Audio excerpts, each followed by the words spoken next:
सास ने किया दिवाली पे बहू बेटी में भेदभाव। कहाँ से लेकर आया है तू इस लड़की को? जहाँ से भी लेकर आया है इसको वापस से वहीं छोड़ा। नहीं माँ, ये लड़की अब से मेरी पत्नी है और आपकी बहू। अगर आप इसको इस घर में स्वीकारने से मना करती हो तो मैं भी अब इस घर में नहीं रहूंगा। ऐसा कहने के बाद वह मीशा का हाथ पकड़ता है और उसे अपने साथ ले जाने लगता है। रुक जा बेटा, अपनी माँ को तू ऐसे छोड़ के कैसे जा सकता है? तुझे पता है ना तेरी माँ तेरे बिना नहीं रह सकती। माँ आप भी समझो, मैं भी आपके और मिशा के बीच में नहीं रह सकता। तभी कल्याणी की बेटी कहती है, माँ कोई बात नहीं, मेरे भैया के लिए आप इतना तो कर ही सकती हो। आखिर मयंक भैया आपके बेटे हैं।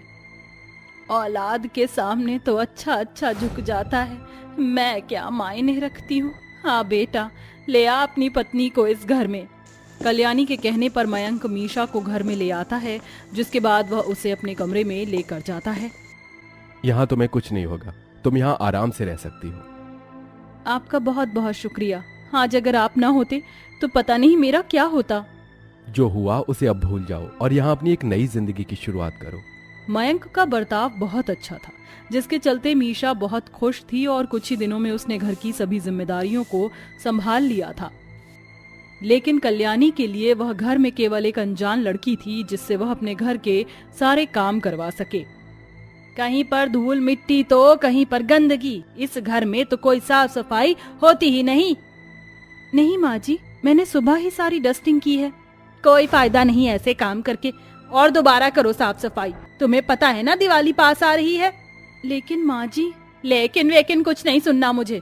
घर की साफ सफाई अच्छे से करो। मैं अपनी बेटी के साथ दिवाली की शॉपिंग पे जा रही हूँ। आने से पहले घर की साफ सफाई हो जानी चाहिए।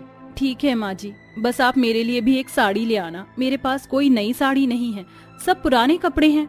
कल्याणी ये सुनते ही मुंह बना लेती है और बिना जवाब दिए ही अपनी बेटी के साथ चली जाती है। उसके जाने के बाद मीशा सबसे पहले पूरे घर की साफ सफाई करती है और फिर सारे कपड़े और पर्दे भी धो देती है। घर का फर्श वह शीशे की तरह चमका देती है। सारे काम हो गए, अब माँ जी खुश हो जाएंगी। कल्याणी जब घर लौटती है तो उसके और उसकी बेटी के हाथों में कई सारे शॉपिंग बैग्स होते हैं, जिन्हें देखकर मीशा भी बहुत खुश होती है। लेकिन दोनों माँ बेटी घर में आने के बाद उन शॉपिंग बैग से सिर्फ अपने लिए ही सामान निकालती हैं। अरे वाह, ये साड़ी तो सच में कमाल की है। दिवाली पर इसको पहनकर मैं बहुत अच्छी लगूंगी। तभी मीशा आकर कहती है, माँ जी आप मेरे लिए साड़ी नहीं लेकर आई? नहीं, मेरे पास पैसे ही नहीं बचे थे। बाहर में मेरी बेटी रिहाना को कई सारे कपड़े पसंद आ गए थे। अब मैं उसकी इच्छाओं को मार तो नहीं सकती थी ना, आखिर इकलौती बेटी है मेरी। अच्छा कोई बात नहीं माँ जी। अच्छा सुनो, एक काम करो, हमारे लिए चाय बना कर ले आओ और उसके बाद रिहाना के पैर दबा देना। मेरी प्यारी बेटी बहुत थक गई है। माँ जी जैसा आप कहें, मैं बस अभी आप दोनों के लिए चाय बना के लाती हूँ। ऐसा कहने के बाद बेचारी मीशा रसोई में जाती है और अपनी सास नंद के लिए चाय बनाकर लाती है। कई बातों का मीशा को बुरा लगने पर भी वह अपनी सास से कुछ कहती नहीं। वहीं कल्याणी शुरू से ही अपनी बेटी और बहू में काफी भेदभाव करती है। जैसे ही दिवाली आने में एक दिन बचा होता है, कल्याणी अपनी बहू से कहती है, अरे मीशा मेरी बात सुनो जरा। जिन्हें मैंने घर डेकोरेट करने के लिए बोला था वो आने से अब मना कर रहे, इसलिए इस पूरे घर को तुम्हें सजाना होगा, क्योंकि घर पर दिवाली सेलिब्रेशन फंक्शन है। मीशा के लिए घर को सजाना बहुत बड़ी बात थी। वह अपनी सास की बात सुनने के बाद घर को सजाना शुरू कर देती है। उसे दिवाली से एक दिन पहले घर सजाते सजाते रात हो जाती है और आधी रात को जब वह थक जाती है तो अपने कमरे में रेस्ट करने जाती है। अरे लगता है तुम थक गई हो। तुम्हें तो काम करने की जरा भी आदत नहीं थी और यहाँ आने के बाद तुम कितने काम कर रही हो। लेकिन मुझे अभी तक समझ नहीं आया कि तुमने मेरी माँ से ये बात छुपाने के लिए क्यों मना किया कि तुम कोई गरीब नहीं बल्कि इस शहर के सबसे अमीर बाप की बेटी हो। क्योंकि मैं यहाँ अपने ससुराल में खुद की एक इमेज बनाना चाहती हूँ, अपने बलबूते पर। ठीक है, जैसा तुम कहो। आओ मैं तुम्हारे पैर दबा देता हूँ। रात में मयंक अपनी बीवी के पैर दबा देता है। अगले दिन जब सवेरा होता है, मीशा जल्दी उठ जाती है और रंगोली बनाना शुरू कर देती है। वह बहुत सुंदर रंगोली बनाती है। ये रंगोली तो मेरी आज तक की सबसे खूबसूरत रंगोली होगी। थोड़ी बहुत जो कमी रह जाती है मीशा दिवाली वाले दिन उसे पूरी कर देती है। वहीं दूसरी तरफ मीशा सभी मेहमानों के लिए खुद अपने हाथों का खाना बनाती है। शाम होते होते घर पर सारे मेहमान आ जाते हैं और घर की सजावट देख कल्याणी से बहुत तारीफ करते हैं। कल्याणी बहन, तुम्हारा घर तो किसी महल से कम नहीं लग रहा। इतनी मेहनत आखिर किसने की है? लो जी, कर लो बात, अब कौन ही करेगा मेहनत। मेरी बेटी रिहाना के अलावा उसने एक एक छोटी चीज खुद अपने हाथों से सजाई है। मेरी बेटी रिहाना बहुत मेहनती है। अच्छा, तुम्हारी बेटी को कोई देख के कह नहीं सकता कि वो इतनी टैलेंटेड भी है। वैसे वाकई तुम्हारा घर तो बहुत खूबसूरत लग रहा है, और वो वाली रंगोली तो क्या बताओ, बहुत गजब बनाई है बनाने वाले ने। अच्छा, वो वाली? अरे वो भी मेरी बेटी ने बनाई है। मेरी रिहाना है ही इतनी समझदार, इंटेलिजेंट। ये सारी बातें मीशा दूर खड़ी सबको कोल्ड ड्रिंक देते हुए सुन लेती है, जिसके चलते उसे बहुत बुरा लगता है। उसकी आंखों में आंसू आ जाते हैं और वो चुपचाप रसोई में चली जाती है। दिवाली पर मैंने दिए जलाकर रंगोली बनाकर घर को इतनी मेहनत से सजाया, लेकिन माँ जी ने एक बार भी झूठे मुंह ये नहीं कहा कि मेरी बहू ने ये सजाया है, बल्कि मेरी नंद ने किसी भी चीज को हाथ तक नहीं लगाया और सारा क्रेडिट माँ जी ने उसको दे दिया। दिवाली के लिए अपनी बेटी को नए नए और अच्छे कपड़े दिए, लेकिन मेरे लिए एक साड़ी तक नहीं लाई। मीशा खुद से ऐसा कहते हुए रो रही होती है। वहीं अचानक से दिए की बत्ती से पर्दे में आग लग जाती है। आग एकदम से ही सब जगह फैलने लगती है।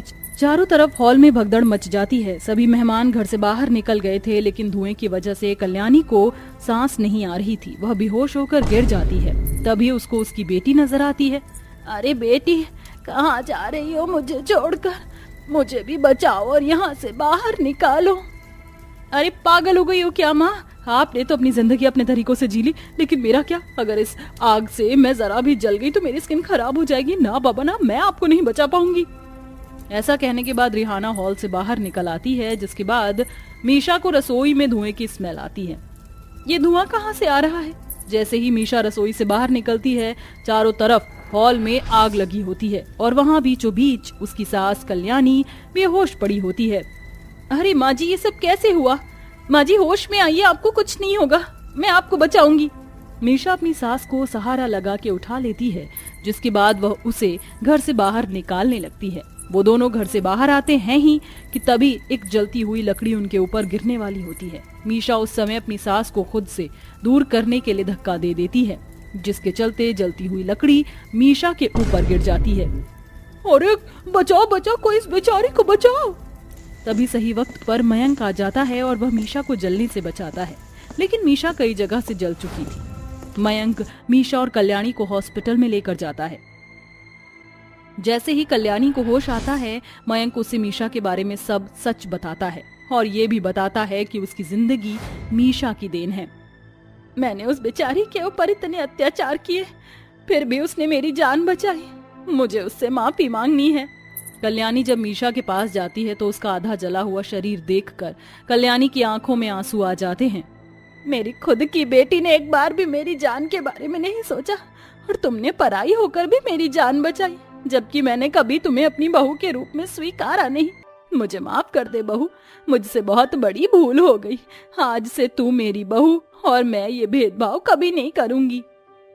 आपको मुझसे माफी मांगने की जरूरत नहीं है माँ जी, आप तो मेरी माँ जैसी हो। कल्याणी ये सुनकर बहुत खुश होती है, जिसके बाद वह मीशा के ठीक होने का इंतजार करती है और उसके घर वापस लौटने की खुशी में वो सब फिर से एक बार दिवाली का त्योहार धूमधाम से मनाते हैं और खुशी खुशी एक साथ रहने लगते हैं।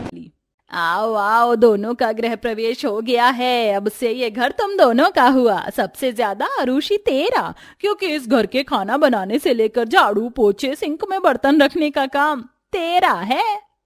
माँ जी, जेठानी की और मेरी एक साथ शादी हुई है, तो हम दोनों मिलकर रसोई संभालेंगे ना।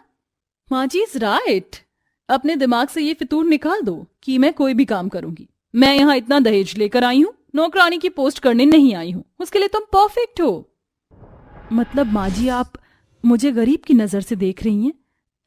अब ताज्जुब मत हो, मेरी बड़ी बहू इस घर का एक काम नहीं करेगी, मतलब एक चम्मच भी नहीं उठाएगी, क्योंकि वो तो अमीर घर से आई है। दहेज में टीवी, एसी, फ्रिज लेकर आई है। तो क्या लाई है? 2 जोड़ी कपड़े में अपनी साड़ी सी पोटली लेकर आ गई। बस तूने क्या सोचा मैं तुझे शहजादी की तरह रखूंगी? बिल्कुल नहीं। माँ ये सब क्या है? आप कैसी बातें कर रही हो? तू बीच में मत बोल। तू चाहता था मैं तेरी पसंद की लड़की से शादी कराऊं, वो भी गरीब से। मैंने कर दी। अब सास बहू के बीच टांग अड़ाने का कोई मतलब नहीं है। कोई बात नहीं माधव जी, माँ जी ने कुछ गलत थोड़ी कहा है। घर के काम तो मुझे वैसे भी करने थे, मैं अभी सब कुछ कर दूंगी। पर माँ जी, मुझे ये नहीं पता था कि आपने मुझे अपनाया नहीं है या मेरी गरीबी से आपको इतनी परेशानी है। देखा माँ जी, इसने तो आते ही घर में उल्टा बोलना शुरू कर दिया। अरे ये गरीब लोग ऐसे ही होते हैं। जाओ सब अपने कमरे में आराम करो। और तू आरिशी, यहाँ सारा सामान समेट जो फैला हुआ है। फिर गरीब बहू हॉल की सफाई करती है और सब अपने कमरे में सो जाते हैं। वक्त गुजरता है। कमला अपनी छोटी बहू आरुषि के गरीब होने की वजह से उसके साथ बुरा बर्ताव करती है।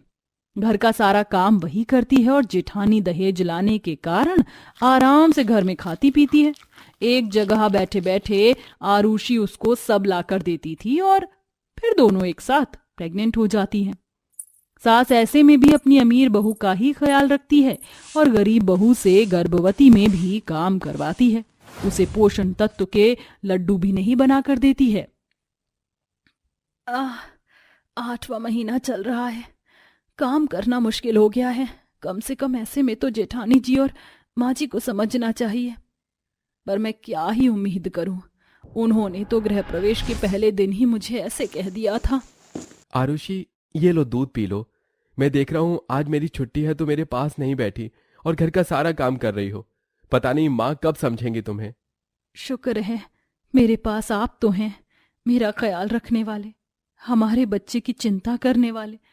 मुझे ऐसा लगता है कि कहीं माँ जी मेरी वजह से इस बच्चे को भी प्यार ना करें। ऐसा मत सोचो। माँ भले ही हम दोनों से नाराज हो सकती हैं, लेकिन हमारे बच्चे से थोड़ी। आरुषि के मुश्किल सफर में माधव हमेशा से उसके साथ था। वहीं दूसरी ओर कमला करीना को केसर का दूध पिलाती है। अच्छा हुआ माँ जी आप मेरे लिए केसर का दूध ले आई। अभी मैं आपसे यही मंगवाने वाली थी। इस केसर के दूध को पीऊंगी तो मेरा बेटा तंदुरुस्त गोरा चिट्टा होगा। अगर देवरानी के बेटा हो गया तो माँ जी उसे प्यार करेंगी, और ऐसा हो गया तो मेरी जगह छिन जाएगी। इसलिए मुझे हर हाल में बेटा ही चाहिए। कि सोच में पड़ गई बहू, दूध पी ले, ठंडा हो रहा है। जी माँ जी। 1 महीने बाद दोनों प्यारी सी बेटी को जन्म देती हैं, पर कमला का व्यवहार अभी भी आरुषि और उसकी बेटी के प्रति वही था। ऐसे ही एक दिन आरुषि रोटी बना रही थी और उसकी बेटी रोने लगती है। माँ जी, निकिता रो रही है, जरा आप उसे संभाल लीजिए, मैं खाना बना रही हूँ। क्यों संभालू तेरी बेटी को? मैंने क्या ठेका ले रखा है? सत्संग में जा रही हूँ। फिर करीना को बच्चा संभालने को वो कहती है तो वो खुद अपनी बेटी को नहीं संभालती। अंत में आरुषि ही खाना छोड़कर अपनी और उसकी बेटी को संभालती है, क्योंकि बेटा ना होने की वजह से करीना अपनी बेटी से नफरत करती है। वक्त के साथ आरुषि 2 बेटी की मां बनकर घर को भी संभालती है और करीना को किसी भी बात का फर्क नहीं पड़ता था। करीना ने आरोही को बचपन से संभाला ही नहीं था। हाँ, पर कमला आरोही को बहुत प्यार करती थी। एक दिन दोनों कॉलेज से वापस आती हैं, तभी कमला बाहें फैलाकर कहती है, अरे अरे मेरी पोती आ गई, मेरी आरोही आ गई, आजा मेरी लाडो। दादी मैं भी आ गई, मुझे भी गले लगाओ ना। तो मुझसे दूर ही रहा कर, समझ आई? गरीब बहू की गरीब बेटी। तू जा दादी के पास से, दादी सिर्फ मेरी हैं। आरोही और कमला निकिता को गरीबों का ताना देकर भगा देते हैं। वह रोती हुई अपनी माँ के गले लग जाती है। क्या हुआ, तू रो क्यों रही है? माँ, दादी हमेशा मुझसे नाराज क्यों रहती हैं? जब भी उनके पास जाती हूँ वह मुझे भगा देती हैं, और मेरी बहन होकर आरोही भी मेरे साथ ऐसा करती है। वो मुझे और आपको गरीब क्यों बोलती हैं माँ? अरे दादी तो ऐसे प्यार प्यार में कह ही देती हैं, उनकी बात पर गौर मत किया कर इतना। माँ, कॉलेज में सब अच्छे कपड़े पहनकर जाते हैं, मुझे ये सूट पहनना अच्छा नहीं लगता। मुझे कोई स्कर्ट टॉप दिला दो, जैसे आरोही अच्छे से बनकर जाती है। बेटा, तेरे पापा इतना नहीं कमाते जो तुझे अच्छे कपड़े दिलाए, और ऐसे कपड़े पहनना ठीक भी नहीं होता है। ठीक है माँ, मैं हमेशा सूट सलवार ही पहनकर रहूंगी। अगले हफ्ते दिवाली है, मैं तुझे बेहद सुंदर कपड़े दिलाऊंगी। ठीक है माँ। वहीं दूसरी ओर आरोही अपनी अलमारी से अपने कपड़े निकाल कर फेंकती है। मेरे पास कोई भी कपड़े नहीं है, और मॉम डैड पैसे देंगे नहीं। दादी से भी कल मांगे थे। कोई बात नहीं, अगर मैं कॉलेज में अच्छे कपड़े नहीं पहन कर गई तो मेरी बेइज्जती हो जाएगी। कपड़े तो मैं मॉल से लेकर ही रहूंगी, चुरा ही लेती हूँ पैसे। फिर 2 दिन बाद मौका मिलते ही आरोही करीना की अलमारी से पैसे चुरा लेती है। जब करीना को 20,000 रुपए नहीं मिलते तो वह घर में हल्ला कर देती है, जिससे सब लोग आ जाते हैं। क्या हुआ बहू, इतनी जोर जोर से चिल्ला क्यों रही है? माँ जी, चिल्लाऊं नहीं तो क्या करूं? मैं दिवाली की शॉपिंग करने के लिए अलमारी में पैसे रख कर गई थी, सारे पैसे गायब हैं और मुझे पता है ये इस गरीब की बेटी या इस आरुषि ने ही चुराए होंगे। जेठानी जी, आप कुछ भी मत बोलिए, हम इतने बुरे नहीं हैं कि पैसों के लिए गिर जाएंगे और अपने घर में चोरी करेंगे। ना मैंने किया है ना ही मेरी बेटी ने। पर मुझे तो लगता है इस निकिता ने ही पैसे चुराए हैं। नहीं माँ, नहीं दादी, मैंने ऐसा कुछ भी नहीं किया। ताऊ जी, सच में मैंने पैसे नहीं चुराए। पापा, आप तो मेरी बात का विश्वास। मैं जानता हूं तूने नहीं चुराए बेटा। पता है किसने चुराए हैं पैसे? अभी दूध का दूध और पानी का पानी हो जाएगा। मैंने घर में सीसीटीवी कैमरे लगवाए हैं। ये कहकर अशोक सीसीटीवी फुटेज चेक करता है तो उसकी बेटी नोटों की गड्डी चुराती है। ये देखकर घर के सभी लोग हैरान थे। तुमने ऐसा क्यों किया? अपनी हिमा के पैसे चुराए और अपनी बहन पर इल्जाम डाल दिया। क्या हमने तुम्हें ये संस्कार दिए हैं? बोलो। हाँ, मैंने ऐसा किया क्योंकि माँ मुझसे प्यार नहीं करती हैं। कभी उन्हें मेरी फिक्र नहीं हुई, इसलिए वो मुझे पैसे भी नहीं देती हैं। बस हमेशा गुस्सा करती रहती हैं। कॉलेज में मुझे नए कपड़े पहने थे इसलिए मैंने चोरी की और मुझे निकिता बिल्कुल नहीं पसंद, इसलिए मैंने इल्जाम उस पर डाल दिया। आपको भी मुझसे कोई मतलब नहीं है, बस अपने काम में बिजी रहते हो। किसी की इतनी गंदी माँ होती है क्या? इससे अच्छा तो चाची हैं जो निकिता का ख्याल रखती हैं। आरोही, बदतमीज, भला अपनी माँ के बारे में कोई ऐसा कहता है क्या? दीदी, भला उसकी क्या गलती? आपने जो किया है उसके साथ, उसके बाद तो उसे चोरी करके यही कहना था। बेटी को अपना समझकर प्यार करती तो आज आरोही ऐसी नहीं होती। दिवाली के मौके पर घर में कैसी लड़ाई छाई है। मैं चाहती हूँ सब ठीक हो जाए, हम प्यार से एक साथ दिवाली का त्योहार बनाएं। ये सुनकर करीना और आरोही को अपनी गलती का एहसास होता है और करीना अपनी बेटी से माफी मांगकर उसे गले लगा लेती है। माफ कर दे, मैं तुझे माँ का प्यार नहीं दे पाई, लेकिन अब तुझे बहुत प्यार करूंगी। और निकिता, तुझे भी। आजा। आरुषि, मैंने तुम्हारे साथ बहुत गलत किया, मुझे माफ कर दो। हमेशा अपने घमंड में रही। हाँ बहू, मुझे भी माफ कर दे, अब हम सब प्यार से रहेंगे। सबने सॉरी बोल दिया। निकिता, मैं भी तुझे सॉरी बोल रही हूँ। अब हम दोनों बहन भी प्यार से रहेंगी। हाँ मेरी बहन। इस तरह कमला करीना को अपनी गलती का एहसास हो जाता है और कमला अपनी दोनों पोती को गले लगा लेती है। फिर दिवाली पर सब एक साथ घर की सजावट करते हैं और एक साथ माता लक्ष्मी की पूजा करके खुशी खुशी दिवाली मनाते हैं और मिठाई खाते हैं।